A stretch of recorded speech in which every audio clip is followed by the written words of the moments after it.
2020-21 या शैक्षणिक वर्षामध्ये 12वीच्या सर्व विद्यार्थ्यांचं स्वागत। विद्यार्थी म्हटलं की विद्यार्जन करणारा म्हणजे विद्यार्थी, म्हणजे वर्षभरामध्ये अध्ययन करण्याची जी काही प्रक्रिया आहे ती प्रक्रिया तुम्हाला त्या ठिकाणी व्यवस्थितपणे पार पाडायची आहे। आणि अध्यापन म्हणजे शिकविणे, अध्ययन करून अभ्यास करून नंतर तुमच्या समोर येऊन तुम्हाला शिकविणे म्हणजे अध्यापन करणे। अध्यापन आणि अध्ययन ही प्रक्रिया जी आहे ही प्रक्रिया शिक्षक आणि विद्यार्थ्यांमध्ये वर्षभर चालू राहणार आहे। आपल्याला महाराष्ट्र शिक्षण मंडळाने आपल्या विषयासाठी, मराठी विषयासाठी काही पाठ्यक्रम त्या ठिकाणी दिलेला आहे। तो पाठ्यक्रम आपली मानसिक क्षमता, आपली स्वीकारण्याची क्षमता, आपल्या बौद्धिक कुवतीचा विचार करून आपल्यासमोर काही पाठ्यक्रम त्या ठिकाणी अभ्यासासाठी ठेवलेला आहे। त्या पाठ्यक्रमाचे 6 विभाग करण्यात आलेले आहेत। त्या 6 विभागामधले पहिले 2 विभाग पाठ आणि कविता आपल्याला अभ्यासायच्या आहेत। त्यानंतर 3रा विभाग आहे साहित्य प्रकार। या साहित्य प्रकारामध्ये कथा हा साहित्य प्रकार आपल्याला त्या ठिकाणी अभ्यासायचा आहे, त्याचा परिचय करून घ्यायचा आहे। त्यानंतर 4था भाग आहे तो म्हणजे उपयोजित मराठी। या उपयोजित मराठीमध्ये मुलाखत आहे, माहितीपत्रक आहे, अहवाल आहे, व्रतलेख आहे। या गोष्टींचा अभ्यास जो आहे तो अभ्यास आपल्याला त्या ठिकाणी करायचा आहे। भाग 5 व्याकरण व लेखन, याचाही अभ्यास आपल्याला या ठिकाणी करायचा आहे। आणि शेवटचा भाग आहे परिशिष्टे, याचा सुद्धा अभ्यास आपल्याला या ठिकाणी करायचा आहे। विद्यार्थी मित्र हो, मी आज तुम्हाला उपयोजित मराठी हा जो काही भाग आहे या भागाविषयी त्या ठिकाणी माहिती देणार आहे, कारण हा भाग आपल्या आयुष्यामध्ये खूप महत्त्वाचा त्या ठिकाणी आहे। कारण आपण जे शिकतो, जे ज्ञान मिळवतो, ते मिळवलेलं जे ज्ञान आहे ते मिळवलेलं ज्ञान आपल्याला प्रत्यक्ष व्यवहारामध्ये त्या ठिकाणी उतरवायचं आहे। जर ते प्रत्यक्ष व्यवहारामध्ये आपल्याला वापरता येत नसेल तर त्या ज्ञानाचा उपयोग काय, अशी परिस्थिती त्या ठिकाणी आहे। बऱ्याच जणांकडे ज्ञान खूप असतं, भरपूर ज्ञानी असतात लोक, परंतु त्या ठिकाणी त्यांना त्यांच्या ज्ञानाचं सादरीकरण जे आहे त्या ज्ञानाचं सादरीकरण त्या ठिकाणी व्यवस्थितपणे करता येत नाही। ते ज्ञान इतरांपर्यंत पोहोचवण्याचं काम जे आहे ते पोहोचवण्याचं काम त्या ठिकाणी करावं लागणार आहे। आणि ते काम त्या ठिकाणी करण्याचं काम जे आहे ते काम आपल्याला या उपयोजित मराठीच्या माध्यमातून, या भागामधून त्या ठिकाणी करायचं आहे। आपण भाषिक व्यवहारात वावरतो, त्यामुळे भाषा हे आपल्या विचार, भावना व कल्पना यांच्या निर्मितीचे माध्यम आणि अभिव्यक्तीचे साधन आहे। भाषा, या भाषेमध्ये खूप मोठ्या प्रमाणामध्ये ज्ञानाचा साठा जो आहे तो ज्ञानाचा साठा त्या ठिकाणी असतो। आणि जर आपल्याला एखादी भाषा व्यवस्थितपणे त्या ठिकाणी येत असेल तर त्या भाषेमध्ये दडलेलं जे ज्ञान आहे ते दडलेलं ज्ञान आपल्याला बाहेर काढून त्या ठिकाणी इतरांपर्यंत पोहोचवण्याचं काम जे आहे ते आपल्याला सुरळीतपणे त्या ठिकाणी करता येतं। हे सगळं करण्यासाठी आपल्याला स्वतःला व्यक्त करण्याची कला जी आहे ते स्वतःला व्यक्त करण्याची कला आपल्याकडे त्या ठिकाणी असणं खूप गरजेचं आहे। आणि म्हणून आपल्याला अभिव्यक्त होण्याचं जे काही साधन आहे ते साधन म्हणजे भाषा आहे। साहित्य, सामाजिक शास्त्रे, विज्ञान, तंत्रज्ञान यांचे ज्ञान भांडार भाषेत साठवलेले असते। वेगवेगळ्या प्रकारची, वेगवेगळ्या क्षेत्रामधली जी माहिती आहे, कारण हे 21वे शतक हे माहिती तंत्रज्ञानाचं युग आहे। आणि या माहिती तंत्रज्ञानाच्या युगामध्ये जो अधिकाधिक त्या ठिकाणी अपडेट राहील, तोच त्या ठिकाणी या स्पर्धेच्या युगामध्ये, या माहिती तंत्रज्ञानाच्या युगामध्ये आपल्याला स्वतःला त्या ठिकाणी आजमावून पाहिल, स्वतः यशस्वी होईल, यशोशिखर गाठेल अशी परिस्थिती त्या ठिकाणी निर्माण होईल. हे सगळं कधी होईल? ज्या वेळेस आपल्याला वेगवेगळ्या क्षेत्रामधलं ज्ञान जे आहे ते ज्ञान आपल्याकडे त्या ठिकाणी आपण मिळवाल आणि ते मिळवलेलं जे ज्ञान आहे ते मिळवलेलं ज्ञान आपण त्या ठिकाणी दुसऱ्यासमोर व्यक्त व्हाल, दुसऱ्यांना त्या ज्ञानाची माहिती द्याल, त्यावेळेस आपण अधिकाधिक प्रगल्भ त्या ठिकाणी होत जातो. आणि म्हणून या वेगवेगळ्या क्षेत्रामध्ये म्हणजे विज्ञान आहे, तंत्रज्ञान आहे, कलाक्षेत्र आहे, धार्मिक क्षेत्र आहे, शैक्षणिक आहे, राजकीय आहे, या वेगवेगळ्या क्षेत्रामध्ये असलेलं जे ज्ञान आहे तो ज्ञानाचा साठा जो आहे तो ज्ञानाचा साठा भाषेच्या माध्यमातून त्या ठिकाणी आपल्यासमोर येऊ शकतो. आणि म्हणून भाषा ही जर आपल्याला व्यवस्थितपणे येत असेल, ते भाषिक कौशल्य जर आपण त्या ठिकाणी आत्मसात केलेली असतील तर या भाषिक कौशल्याच्या माध्यमानं आपल्याला त्या ठिकाणी या वेगवेगळ्या क्षेत्रामधलं जे ज्ञान आहे ते ज्ञान त्या ठिकाणी आपल्याला घेता येईल आणि त्या ज्ञानाच्या जोरावरती आपण स्वतःला इतरांसमोर सादर कराल, आपण अभिव्यक्त व्हाल आणि अभिव्यक्त झाल्याच्या नंतर त्या ठिकाणी आपल्या जीवनामध्ये खऱ्या अर्थानं त्या ठिकाणी यश मिळवल्यासारखं त्या ठिकाणी होईल. आणि म्हणून हे सगळं ज्ञानाचं भांडार जे आहे, हे सगळं ज्ञानाचं भांडार आपल्याला भाषेच्या माध्यमातून त्या ठिकाणी मिळणार आहे. म्हणून त्यामुळेच भाषा हे व्यक्तीच्या समृद्धीचे आणि मानवी प्रगतीचे प्रमुख साधन आहे. बघा, या ठिकाणी असं सांगितलेलं आहे की भाषा हे व्यक्तीच्या समृद्धीचं, व्यक्तीच्या विकासाचं, व्यक्तिमत्व विकासाचं आणि मानवी प्रगतीचं एक महत्त्वाचं साधन आहे. आणि म्हणून भाषा जी आहे, भाषा कोणतीही असो, भाषा इंग्रजी असेल, भाषा मराठी असेल, भाषा हिंदी असेल, भाषा उर्दू असेल, कोणतीही भाषा असो, ती एक भाषा आपल्याला व्यवस्थितपणे त्या ठिकाणी अभ्यासता आली पाहिजे. त्या भाषेचे कौशल्य जे आहेत ती भाषेची कौशल्य आपल्याला त्या ठिकाणी आत्मसात असली पाहिजेत आणि त्या भाषेच्या माध्यमातून मग त्या भाषेमध्ये असलेलं समाविष्ट असलेलं जे ज्ञान आहे ते ज्ञान आपल्याला त्या ठिकाणी मिळवता आलं पाहिजे. आणि मग त्या ज्ञानाच्या जोरावरती आपला व्यक्तिमत्व विकास त्या ठिकाणी होणार आहे, आपली प्रगती त्या ठिकाणी होणार आहे. श्रवण, भाषण, संभाषण, वाचन आणि लेखन यामधून आपली भाषा विकसित होते. ही भाषिक कौशल्य आहेत. ही भाषिक कौशल्य ज्याला जमतात त्याची भाषा जी आहे ती भाषा अधिकाधिक त्या ठिकाणी प्रगल्भ होते, अधिकाधिक विकसित होते. आणि म्हणून श्रवण म्हणजे ऐकणे, भाषण, संभाषण, वाचन आणि लेखन, आपल्याला वाचता आलं पाहिजे व्यवस्थित. आवाजामधला चढ उतार जो आहे, आपल्याला कुठे थांबायचं आहे, विरामचिन्ह जी आहेत आपल्या भाषेमधली ती विरामचिन्ह आपल्याला व्यवस्थितपणे त्या ठिकाणी आवाजामधला चढ उतार जो आहे तो चढ उतार कमी करण्यास, जास्त करण्यास त्या ठिकाणी प्रवृत्त करतात. आपल्याला कुठे थांबायचं आहे, पूर्णविराम आहे, आपल्याला तिथे थोडंसं थांबावं लागेल. हे सगळं जे काही आहे विरामचिन्ह जी आहेत ही भाषेमधली विरामचिन्ह आपल्याला आवाजामधला चढ उतार आणि आपण कुठे थांबायचं, कुठे नाही थांबायचं, हे सगळं जे आहे या सगळ्या गोष्टीचं ज्ञान जे आहे ते ज्ञान आपल्याला त्या ठिकाणी विरामचिन्हांच्या माध्यमातून होतं. आणि म्हणून वाचन ही सुद्धा एक कला आहे आणि हे जे काही कौशल्य आहे ते कौशल्य आपण त्या ठिकाणी आत्मसात केलं पाहिजे. लेखन आहे. आता शुद्ध लेखन जे आहे, शुद्ध भाषेमध्ये लेखन करणं ही एक खूप मोठी कठीण समस्या त्या ठिकाणी निर्माण झालेली आहे. एखाद्या विद्यार्थ्याला जर सांगितलं की एखादा अर्ज लिही, तर त्या विद्यार्थ्याला MA च्या विद्यार्थ्याला, 11वी-12वीचे विद्यार्थी तर सोडाच, MA च्या विद्यार्थ्याला साधा अर्जलेखन त्या ठिकाणी व्यवस्थितपणे करता येत नाही, पत्रलेखन व्यवस्थितपणे करता येत नाही. हे त्याच्यामध्ये अनेक चुका त्या ठिकाणी निघतात. आणि म्हणून लेखन हे जे काही कौशल्य आहे हे कौशल्यसुद्धा तुम्ही त्या ठिकाणी आत्मसात केलं पाहिजे.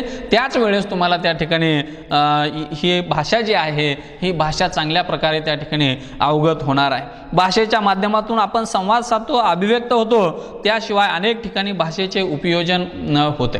ही जी भाषा आहे, आता आपण जे काही 6 विभाग, त्या 6 विभागामध्ये असलेले वेगवेगळे घटक, उपघटक जे काही शिकणार आहोत वर्षभरामध्ये, ते वर्षभरामध्ये शिकलेले जे काही घटक उपघटक आहेत त्या घटक उपघटकांचा व्यवस्थितपणे आपल्या जीवनामध्ये कसा उपयोग करता येईल, समाजामध्ये हे आपल्याजवळ असलेलं ज्ञान जे आहे त्या ज्ञानाची अंमलबजावणी जी आहे ती अंमलबजावणी आपल्याला व्यवस्थितपणे कशी करता येईल याचा सुद्धा त्या ठिकाणी विचार करणं खूप गरजेचं आहे. आपण वर्षभरामध्ये मिळवलेलं ज्ञान आहे, केलेलं कष्ट आहे, ते केलेलं कष्ट आपल्याला भावी आयुष्यामध्ये त्या ठिकाणी उपयोगी पडणं खूप गरजेचं आहे. त्याचा योग्य ठिकाणी वापर करता येणं, आपल्याला स्वतःला त्याचा योग्य वापर करता येणं हे खूप त्या ठिकाणी महत्त्वाचं आहे, लक्षात ठेवा. त्याशिवाय आपलं जे ज्ञान आहे ते ज्ञान मग त्याचा काय उपयोग, त्याचा उपयोग त्या ठिकाणी होणार नाही. आणि म्हणून भाषेचा उपयोग कोणकोणत्या क्षेत्रामध्ये आपल्याला व्यवस्थितपणे करून घेता येतो.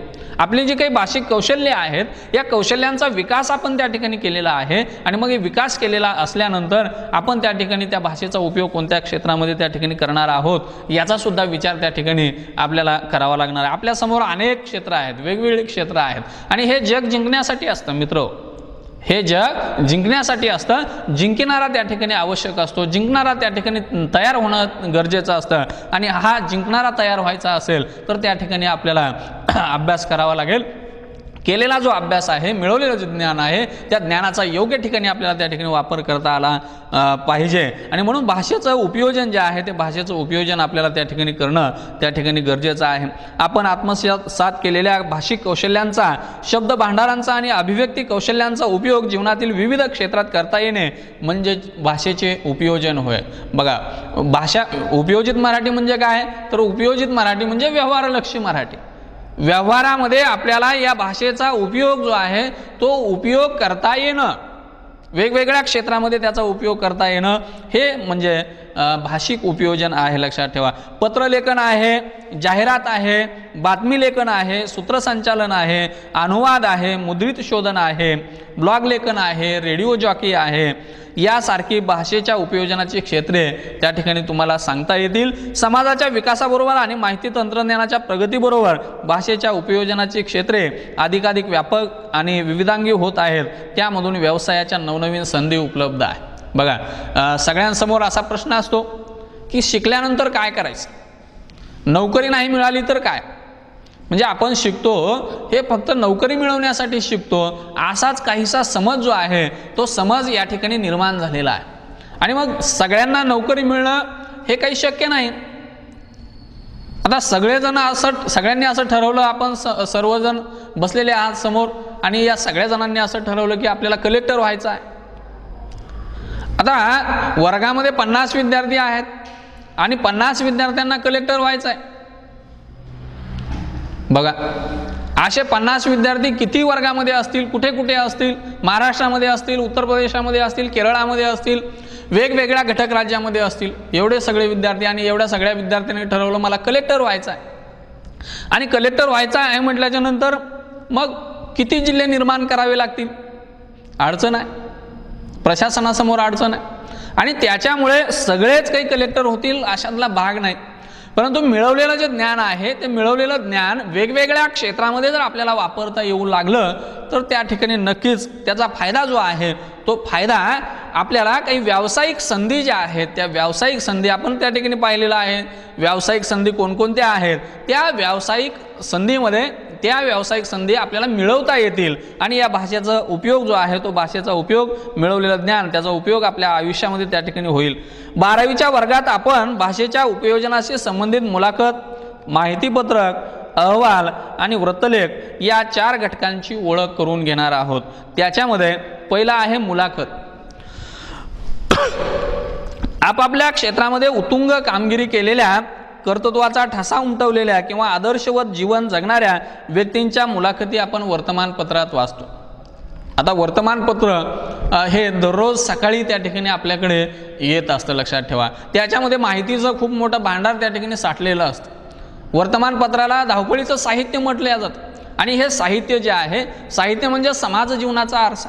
समाजामध्ये घडत असलेल्या ज्या काही घडामोडी आहेत, ताज्या घडामोडी आहेत, त्या ताज्या घडामोडी आपल्यापर्यंत पोहोचवण्याचं काम जे आहे ते पोहोचवण्याचं काम वर्तमानपत्र त्या ठिकाणी करत असतात. आणि मग या वर्तमानपत्रामध्ये त्या ठिकाणी वेगवेगळ्या लोकांच्या मुलाखती ज्या आहेत त्या मुलाखती त्या ठिकाणी येतात.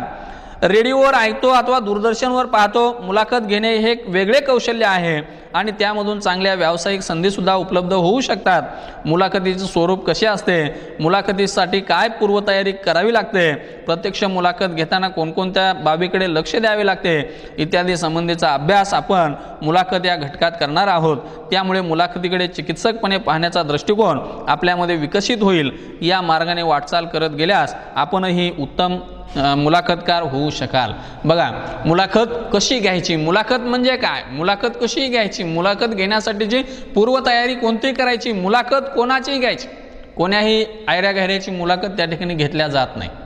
मुलाखत कोणाची घेतल्या जाते, एखादी व्यक्ती एखाद्या क्षेत्रामध्ये यशोशिखर गाठलेली असेल. समजा सामाजिक क्षेत्रामध्ये आपण जर विचार केला तर सामाजिक क्षेत्रामध्ये आपल्याला बाबा आमटेंचं नाव त्या ठिकाणी समोर येतं, परंतु ते आता हयात नाहीत. परंतु विकास आमटे त्यांचा मुलगा जो आहे तो मुलगा विकास आमटे, या व्यक्तीची मुलाखत त्या ठिकाणी घेतल्या जाऊ शकते. कारण या व्यक्तीकडे देण्यासारखं काहीतरी आहे, देण्यासारखं काहीतरी आहे म्हणून त्यांची मुलाखत त्या ठिकाणी घेतल्या जाऊ शकते.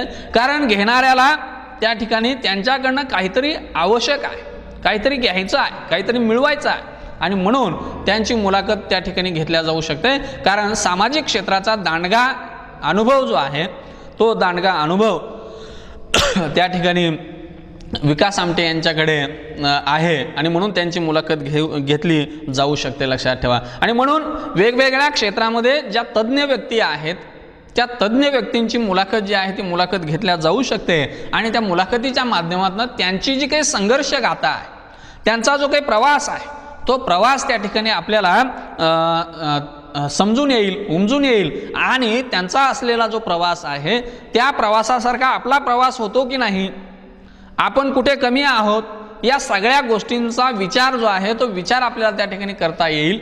आणि आपण सुद्धा त्यांनी जो काही संघर्षमय प्रवास केलेला आहे त्या संघर्षमय प्रवासाच्या पावलावर पाऊल ठेवून आपल्याला सुद्धा त्या ठिकाणी वाटचाल करता येईल. आणि म्हणून विकास आमटेंची मुलाखत घेणं त्या ठिकाणी खूप गरजेचं आहे.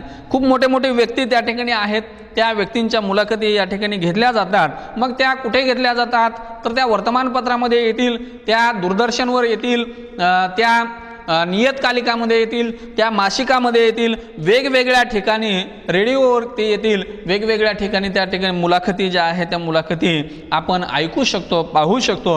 आणि हे सगळं करायचं कशासाठी, हा सर्वात महत्त्वाचा प्रश्न आहे. विकास आमटेंची मुलाखत घ्यायची कशासाठी, इंद्रजित देशमुखांची मुलाखत घ्यायची कशासाठी, तर त्याचा जो विचार आहे तो विचार आपण त्या ठिकाणी करणं गरजेचं आहे. इंद्रजित देशमुखांना आणलं, 10,000 रुपये दिले, त्यांना इथे आणलं, त्यांची मुलाखत आपण घेतली आणि मग काहीच नाही, असं जर असेल तर मुलाखत घेण्याचा हेतू जो आहे, उद्देश जो आहे तो उद्देश त्या ठिकाणी सफल होणार नाही. आणि म्हणून त्यांना बोलावलं, त्यांचा संघर्षमय प्रवास आपण त्या ठिकाणी माहीत करून घेतला. हे सगळं माहीत करून घेतल्याच्या नंतर आपल्याला आपल्या आयुष्यामध्ये वाटचाल करत असताना या गोष्टींचा उपयोग जो आहे, त्यांनी दिलेल्या ज्ञानाचा जो उपयोग आहे तो उपयोग आपल्याला त्या ठिकाणी करून घ्यायचा आहे. असं जर त्या ठिकाणी आपल्याला करता आलं, त्यांनी सांगितलेले जे विचार आहे त्या विचारामधला एक जरी विचार आपल्याला त्या ठिकाणी आपल्या आयुष्यामध्ये अंमलबजावणी करता आली, आयुष्यामध्ये आपल्याला त्याचं आचरण करता आलं तर नक्कीच ती मुलाखत जी आहे ती मुलाखत त्या ठिकाणी यशस्वी होणार आहे, लक्षात ठेवा. मुलाखती या दूरदर्शन, आकाशवाणी, वर्तमानपत्र, साप्ताहिक अथवा मासिकात सहजपणे पाहायला, ऐकायला, वाचायला मिळतात. त्यांचा शोध घेऊन त्या पाहाव्यात, ऐकाव्यात अशी अपेक्षा आहे. आपण मुलाखतीच्या नंतर माहितीपत्रक या घटकाविषयी थोडीशी माहिती त्या ठिकाणी घेणार आहोत, ओझरती माहिती घेणार आहोत. बाजारातील विविध वस्तू आणि सेवा या संबंधीची माहितीपत्रके आपण जवळजवळ दररोज पाहतो, वाचतो. आपण जीवन जगत असताना आपल्याला काही गरजा आपल्या भागवायच्या असतात आणि गरज ही शोधाची जननी असते. ज्यावेळेस आपल्याला गरज पडते एखाद्या गोष्टीची त्यावेळेस ती गरज पूर्ण करण्यासाठी आपण धडपडतो, आपण तडफडतो आणि मग आपल्याला ती आपली गरज जी आहे ती गरज पूर्ण होते. परंतु माहितीपत्रकासारखा एखादं कौशल्य जर त्या ठिकाणी विकसित केलेलं असेल आपण, तर नक्कीच आपल्याला आपला जो काही वेळ आहे, आपलं जे काही तडफडणं आहे, धडपडणं आहे ते कमी होऊ शकतं आणि वेळेची बचत जी आहे ती वेळेची बचत त्या ठिकाणी होऊ शकते. आपण ज्या ठिकाणी राहतो त्या ठिकाणी ज्या ठिकाणी आपण जीवन जगतो त्या ठिकाणी आपल्या ज्या काही मूलभूत गरजा आहेत त्या मूलभूत गरजा भागवण्यासाठी काही वस्तूंची गरज असते. आणि त्या वस्तू कुठे मिळतात, कुठे असतात, याचं ज्ञान जे आहे, याचं ज्ञान पूर्णपणे ज्ञान आपल्याला त्या ठिकाणी नसतं आणि मग त्यावेळेस आपल्याला माहिती पत्रकाची आवश्यकता जी आहे ती आवश्यकता त्या ठिकाणी भासायला लागते.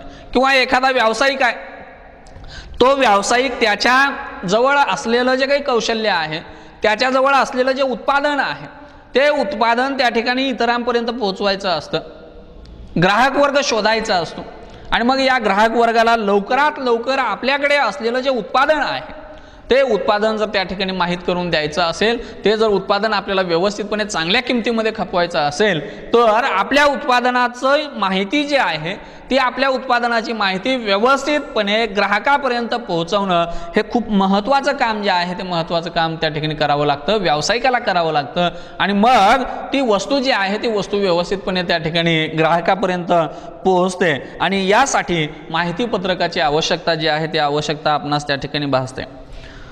बाजारातील विविध वस्तू आणि सेवा या संबंधीची माहिती पत्रके आपण जवळजवळ दररोज पाहतो, वाचतो आणि गरजेनुसार त्या माहितीचा उपयोग करतो. माहिती पत्रकातील मजकूर स्पष्ट, नेमका, समजण्यास सोपा असून त्याची मांडणी विशिष्ट प्रकारे केलेली असते. त्यामुळे माहिती पत्रकाचे नेटके लेखन हे एक तंत्र आहे. ते अवगत करून घेतले तर मराठी भाषेच्या उपयोजनातून चांगल्या व्यावसायिक संधी आपणास नक्कीच मिळू शकतात. बघा, आपल्याला त्या ठिकाणी काय करायचं आहे, तर जी वस्तू आपल्याला त्या ठिकाणी त्या वस्तूचं सादरीकरण करायचं आहे, ही वस्तू तुम्ही घ्या, ही वस्तू खूप महत्त्वाची आहे, इथे या गोष्टी आहेत, हे जर आपल्याला व्यवस्थितपणे समजून सांगायचं असेल तर त्या ठिकाणी त्याला जास्त फोकस करणं गरजेचं आहे, त्या वस्तूला फोकस करणं गरजेचं आहे. त्याच्या संबंधीचे जे काही हे आहे, ज्या काही सवलती आहेत त्या सवलती सुद्धा, त्याची माहिती सुद्धा त्या ठिकाणी देणं गरजेचं आहे. किंवा त्या वस्तूवरती आणखी काय आपल्याला मिळतं जास्तीचं ते सुद्धा त्या ठिकाणी सांगणं गरजेचं आहे.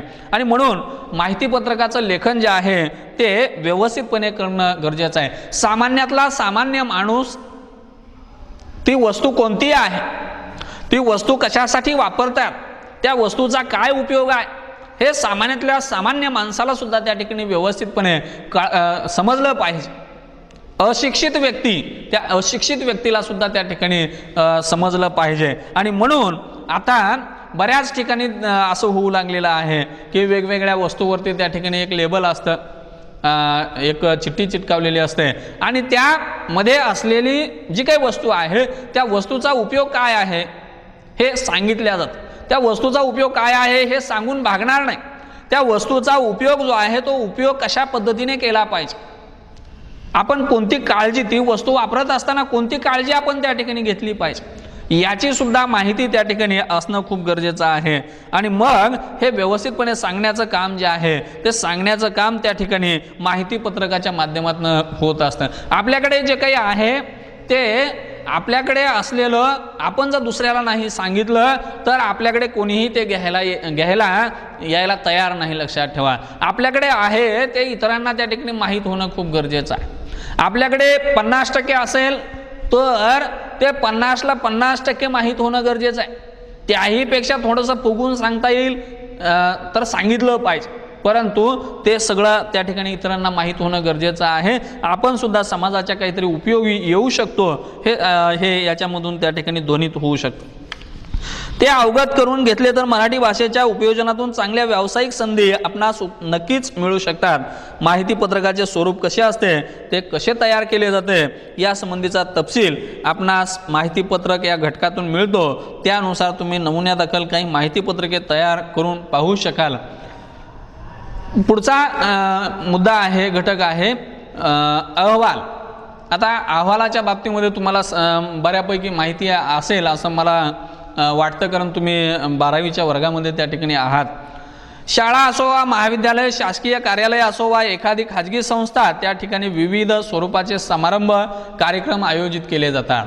आता हे कार्यक्रम आयोजित केले जातात तर का केले जातात, कशासाठी कार्यक्रमांची आवश्यकता असते, का आवश्यकता असते, काय गरज असते, या सगळ्या गोष्टींच्या बाबतीमध्ये प्रश्न आपल्यासमोर त्या ठिकाणी निर्माण होऊ शकतात. आणि म्हणून हे कार्यक्रम का घेतले जातात, का घ्यावे लागतात, याचा सुद्धा विचार त्या ठिकाणी थोडासा करणं खूप गरजेचं आहे. आता महात्मा गांधीजींची जयंती आहे, आता महात्मा गांधीजींची जयंती का साजरी करायची, आपल्या समोर त्या ठिकाणी प्रश्न निर्माण होतो. शिवाजी महाराजांची जयंती आहे, शिवाजी महाराजांची जयंती का साजरी करायची, आपल्या समोर त्या ठिकाणी प्रश्न आहे. आणि कशी साजरी करायची हे सुद्धा खूप महत्त्वाचं आहे. कारण आपल्याला माहीत आहे, आपण पाहतो की कशा पद्धतीने आता शिवाजी महाराजांची जयंती साजरी होते, बाबासाहेबांची जयंती साजरी होते, गांधीजींची जयंती साजरी होते, हे आपण सगळेजण त्या ठिकाणी पाहतो. मग ही जयंती कशा पद्धतीने साजरी करायची आणि का साजरी करायची हे दोन प्रश्न आपल्यासमोर त्या ठिकाणी निर्माण होतात. आणि मग आपल्या लक्षात येतं की शिवाजी महाराजांचे, डॉक्टर बाबासाहेब आंबेडकरांचे, महात्मा गांधीजींचे जे काही विचार आहे, त्यांनी जीवन जगत असताना, त्यांनी आचरण करत असताना, त्यांनी जे काही विचार आपल्याला दिले, सांगितले, ते विचार आजच्या काळामध्ये सुद्धा उपयुक्त आहेत.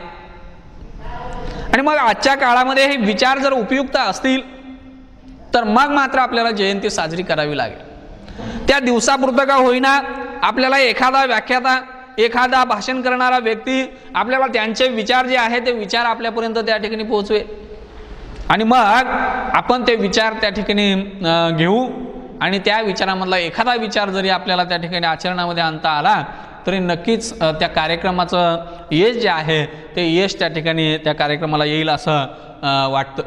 आणि मग हे घेतलेले जे कार्यक्रम आहेत, हे घेतलेले कार्यक्रम 2-4 दिवसामध्ये त्या ठिकाणी आपण विसरून जाऊ, हे विसरू नयेत.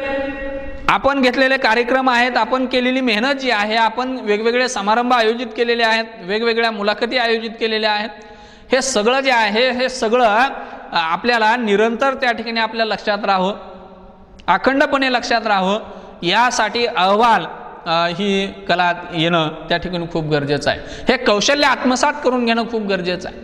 आणि अहवाल लेखन केल्यानंतर ती जी काही त्या कार्यक्रमाची माहिती आहे, ती कार्यक्रमाची माहिती तुम्हाला नंतर पुन्हा काही काळानंतर सुद्धा त्या ठिकाणी पाहता येईल. कोणत्या दिवशी कोणता कार्यक्रम घेतला होता, त्या कार्यक्रमाचे अध्यक्ष कोण होते, त्या कार्यक्रमाचे प्रमुख पाहुणे कोण होते, हे सगळं आपल्याला 1 वर्षानंतर, 2 वर्षानंतर, 4 वर्षानंतर सुद्धा आपल्याला त्या ठिकाणी माहीत होईल. यासाठी अहवाल लेखन त्या ठिकाणी करणं खूप गरजेचं असतं. आणि म्हणून हे कौशल्य आपल्याला या वर्षामध्ये त्या ठिकाणी काय करायचं आहे तर विकसित करायचं आहे. शाळा असो वा महाविद्यालय, शासकीय कार्यालय असो वा एखादी खाजगी संस्था, त्या ठिकाणी विविध स्वरूपाचे समारंभ, कार्यक्रम आयोजित केले जातात. ते कार्यक्रम संपन्न झाल्यानंतर त्या कार्यक्रमाचे अहवाल लिहिले जातात. संस्थेच्या आवश्यकतेनुसार आणि कार्यक्रमाच्या स्वरूपानुसार अहवाल लिहिणे हे एक प्रकारचे कौशल्य आहे. अहवाल लेखनाचा करून घेतलेला परिचय तुम्हाला भावी जीवनात निश्चितपणे उपयोगी ठरू शकतो. त्यामुळे विविध स्वरूपाचे अहवाल वाचून कसे समजून घ्यावेत आणि संधी मिळाल्यास अहवाल कसे लिहावेत याचे मार्गदर्शन या घटकात आणि सोबत दिलेल्या नमुन्यातून तुम्हाला त्या ठिकाणी मिळेल. एखादी कला जी आहे ती कला आपण त्या ठिकाणी आत्मसात केल्यानंतर ती कला आपण कधीही विसरू शकत नाही. आणि म्हणून वेगवेगळ्या कला येणं त्या ठिकाणी खूप गरजेचं आहे. वेगवेगळे कौशल्य आपण त्या ठिकाणी आत्मसात करणं हे खूप गरजेचं आहे. आणि म्हणून अहवालाकडे आपण एक व्यावसायिक संधी म्हणून त्या ठिकाणी पाहणं खूप गरजेचं आहे. पुढचा घटक आहे वृत्तलेख. इयत्ता 10वी मध्ये आपण बातमीचे स्वरूप पाहिले. बातमी म्हणजे वृत्त होय. आता वेगवेगळ्या घटना घडत असतात, वेगवेगळ्या घडामोडी घडत असतात, वेगवेगळ्या क्षेत्रामध्ये दररोज काहीतरी नवीन त्या ठिकाणी आपल्यासमोर येत असतं आणि मग याची बातमी त्या ठिकाणी होते. आता बातमीमध्ये तुम्हाला तुमच्या मनाचं काही घालता येत नाही, तुमच्या मनाचं काही त्याच्यामध्ये ओतता येत नाही. आणि त्यामुळे बातमी ही कशी असते तर बातमी ही वस्तुनिष्ठ असते. आणि मग ही बातमी जी आहे ही बातमी वाचून आपलं समाधान होत नाही. आपल्याला थोडंसं अधिकचं काहीतरी त्या ठिकाणी पाहिजे असतं. आणि म्हणून आपल्याला काहीतरी अधिकचं पाहिजे असतं. ते मिळवण्यासाठी, ते आपल्याला मिळवण्यासाठी आपण प्रयत्न करतो आणि ते देण्यासाठी काहीतरी देणारे त्या ठिकाणी उभे असतात. म्हणून बातमीवर आधारित लिखाण जे असतं त्या लिखाणाला आपण त्या ठिकाणी वृत्तलेख असं म्हणत असतो. आणि मग या वृत्तलेखाच्या माध्यमातून त्या ठिकाणी आपल्याला त्या बातमीच्या आजूबाजूच्या ज्या काही घडामोडी आहेत, आजूबाजूच्या ज्या काही घटना आहेत, त्या घटना त्या ठिकाणी व्यवस्थितपणे ऐकायला त्या ठिकाणी मिळतात, समजून घ्यायला मिळतात. आणि त्या बातमीमध्ये त्याची जी असलेली पार्श्वभूमी आहे, त्या घटनेची जी पार्श्वभूमी आहे, त्या घटनेच्या पार्श्वभूमीच्या माहिती जी आहे ती माहिती आपल्याला त्या ठिकाणी व्यवस्थितपणे मिळते. आणि म्हणून नुसतं बातमी वाचून ज्याचं समाधान होत नाही त्यांनी वर्तमानपत्रामध्ये वृत्तलेख वाचणं त्या ठिकाणी खूप महत्त्वाचं आहे. आता ही वृत्तलेख लिहिणं ही सुद्धा त्या ठिकाणी एक कौशल्य आहे, कला आहे, आणि ती आपण त्या ठिकाणी आत्मसात करणं गरजेचं आहे. बातमी अगदी नेमक्या शब्दात संक्षेपाने शब्दांकित केली जाते. बातमीमधील माहितीच्या पलीकडे त्या बातमी संबंधीचा बराचसा तपशील शिल्लक राहतो. एखादी घटना घडली, एखादी घडामोड घडली, मग त्याच्या पाठीमागे काय कारणं आहेत, कोणती कारणं आहेत, ही परिस्थिती का निर्माण झाली, अशा अनेक घटना आपल्या देशामध्ये घडत असतात, जगामध्ये घडत असतात. अमेरिकेमध्ये ताजी घटना आहे. अमेरिकेमध्ये एका कृष्णवर्णीय व्यक्तीला त्या ठिकाणी मारलं गेलेलं आहे. आता ही घटना आहे. आता या कृष्णवर्णीय व्यक्तीला का मारलं गेलं, अमेरिकेमधली सध्याची सामाजिक परिस्थिती काय आहे, अमेरिकेमध्ये सध्याची राजकीय परिस्थिती काय आहे, या सगळ्या गोष्टींचा उहापोह त्या ठिकाणी होणं खूप गरजेचं आहे. आता ही कृष्णवर्णीय व्यक्ती मारली गेली, ही का मारली गेली, तिथली परिस्थिती काय आहे, तर ते सगळं काही बातमीमध्ये येणार नाही. बातमीमध्ये काय येईल, हेडिंग येईल, फक्त शीर्षक येईल, या ठिकाणी या व्यक्तीचं त्या ठिकाणी हत्या झाली, थोडीशी माहिती येईल, जास्त माहिती येणार नाही. आणि म्हणून अमेरिकेमध्ये असलेली राजकीय परिस्थिती, अमेरिकेमध्ये असलेली धार्मिक परिस्थिती, अमेरिकेमध्ये असलेली जी आर्थिक परिस्थिती, अमेरिकेमध्ये असलेली ह्या ज्या काही घडामोडी आहेत, या सगळ्या परिस्थितीचा अभ्यास जो आहे तो अभ्यास जर आपल्याला त्या ठिकाणी करायचा असेल किंवा त्याची माहिती जर आपल्याला त्या ठिकाणी मिळवायची असेल तर आपल्याला वृत्तलेख त्या ठिकाणी वाचणं खूप गरजेचं आहे. किंवा त्या बातमीवरती वृत्तलेख लिहिणं हे सुद्धा त्या ठिकाणी खूप गरजेचं आहे. असेच वृत्तलेख त्या ठिकाणी आलेत आणि तुम्ही जर ते त्या ठिकाणी वाचलेत तर नक्कीच तुमच्यामध्ये हे कौशल्य जे आहे हे कौशल्य त्या ठिकाणी विकसित होण्यास मदत होईल असं मला त्या ठिकाणी वाटतं. आपल्या मनामध्ये असलेलं त्या घटनेविषयीचं जे कुतूहल आहे ते कुतूहल शमण्यास सुद्धा त्या ठिकाणी या वृत्तलेखाच्या माध्यमातून मदत होणार आहे. त्या बातमीवर आधारलेल्या ज्या लेखातून त्या कुतूहलाची पूर्तता होते तो असतो वृत्तलेख. आजकाल वृत्तलेखाला फार महत्त्व प्राप्त झाले आहे. वृत्तलेखासंबंधीच्या घटकांमधून आपणाला या संबंधीची अधिक माहिती मिळेल. आता तालुका पातळीपासून ते राष्ट्रीय पातळीपर्यंत वर्तमानपत्रांचे विश्व विस्तारले आहे. त्यामुळे या क्षेत्रात मोठ्या व्यावसायिक संधी उपलब्ध होत आहे. वेगवेगळ्या क्षेत्रामध्ये व्यावसायिक संधी आपल्यासमोर आहेत. फक्त आपल्या ज्ञानाचं सादरीकरण जे आहे ते सादरीकरण करणं, आपण स्वतःला व्यक्त करणं, या गोष्टी ज्या आहेत त्या गोष्टी खूप महत्त्वाच्या आहेत. आणि ते जर आपल्याला करता आलं तर आपण कोणत्याही क्षेत्रामध्ये नाणं आपलं खणखणीत असलं पाहिजे. आपण कोणत्याही क्षेत्रामध्ये त्या ठिकाणी उभं राहू, यशस्वी होऊ, याबद्दल माझ्या मनामध्ये खात्री आहे. समारोप. वरील 4 घटकामध्ये भाषेच्या उपयोजनाचे स्वरूप हे घटकांच्या प्रकारानुसार कसे बदलते हे अभ्यासता येते. म्हणजे भाषा जी आहे ती भाषा मुलाखतीमध्ये वेगळ्या पद्धतीने उपयोगात आणली जाते, भाषा अहवाल लेखनात वेगळ्या पद्धतीने उपयोगात आणली जाते, भाषा वृत्तलेखामध्ये वेगळ्या पद्धतीने त्या ठिकाणी उपयोगात आणल्या जाते, भाषा माहितीपत्रकामध्ये वेगळ्या पद्धतीने उपयोगात आणली जाते. भाषा तीच असते, शब्द तेच असतात, फक्त ते शब्द स्थान बदललं की त्या ठिकाणी त्याच्यामध्ये थोडासा बदल त्या ठिकाणी आपणास जाणवतो. मुलाखतीमधून प्रश्नोत्तराच्या साहाय्याने मुलाखत देणाऱ्याकडून माहिती काढून घ्यायची असली तरी ती अगदी वस्तुनिष्ठ आणि रुक्ष नसते. मुलाखत जी असते ती आपल्याला एखाद्या वेळेस वस्तुनिष्ठ किंवा रुक्ष वाटू शकते, परंतु ते तसं नसतं. त्याच्यामध्ये सुद्धा त्या ठिकाणी वेगवेगळे रंग आपल्याला भरता येतात. खुमासदार भाषाशैलीचा वापर करता येतो, लालित्यपूर्ण भाषाशैलीचा वापर त्या ठिकाणी करता येतो. एखाद्या वेळेस त्या ठिकाणी विनोदसुद्धा आपल्याला त्या ठिकाणी मध्येच निर्माण करता येऊ शकतो. अशा वेगवेगळ्या पद्धतीचे रंग त्या ठिकाणी भरून ही जी काही मुलाखत आहे ही मुलाखत अधिक प्रफुल्लित वातावरणामध्ये त्या ठिकाणी होण्याचा प्रयत्न जो आहे तो प्रयत्न आपल्याला त्या ठिकाणी करता येतो. मात्र अहवाल लेखनात प्रामुख्याने औपचारिक स्वरूपाच्या भाषेचा अवलंब केलेला असतो. म्हणजे मुलाखत घेत असताना वेगळ्या भाषेचा वेगळी भाषा थोडीशी वेगळ्या स्वरूपामध्ये, भाषा एकच आहे, वेगळ्या स्वरूपामध्ये त्या ठिकाणी वापरल्या जाते. परंतु अहवाल लेखनामध्ये मात्र औपचारिक भाषेचाच उपयोग त्या ठिकाणी करावा लागतो. औपचारिक लेखन करावं लागतं. आता मुलाखतीमध्ये एखाद्या वेळेस बोलीभाषेमधनं सुद्धा मुलाखत घेतल्या जाऊ शकते. मराठवाड्यामधली व्यक्ती आहे, विदर्भामधली व्यक्ती आहे, कोकणामधली व्यक्ती आहे, त्या ठिकाणावरच्या बोलीभाषेच्या माध्यमातून सुद्धा मुलाखत आपल्यासमोर येऊ शकते. परंतु अहवाल लेखन करत असताना मात्र औपचारिक स्वरूपाच्या भाषेचा अवलंब त्या ठिकाणी करावा लागतो. माहिती पत्रकात सुद्धा औपचारिक आणि वस्तुनिष्ठ माहिती दिलेली असते, मात्र त्याची वेगळी आणि आकर्षक मांडणी वाचकांचे लक्ष वेधून घेते. आता माहिती पत्रकामध्ये सुद्धा त्या ठिकाणी औपचारिक भाषाच असते, परंतु तिथे मात्र त्या भाषेची मांडणी जी आहे ती मांडणी जरा थोड्याशा वेगळ्या पद्धतीने वेगळ्या धाटणीची असते आणि त्यामुळे ती आकर्षक ठरते, आपलं लक्ष वेधून त्या ठिकाणी घेते.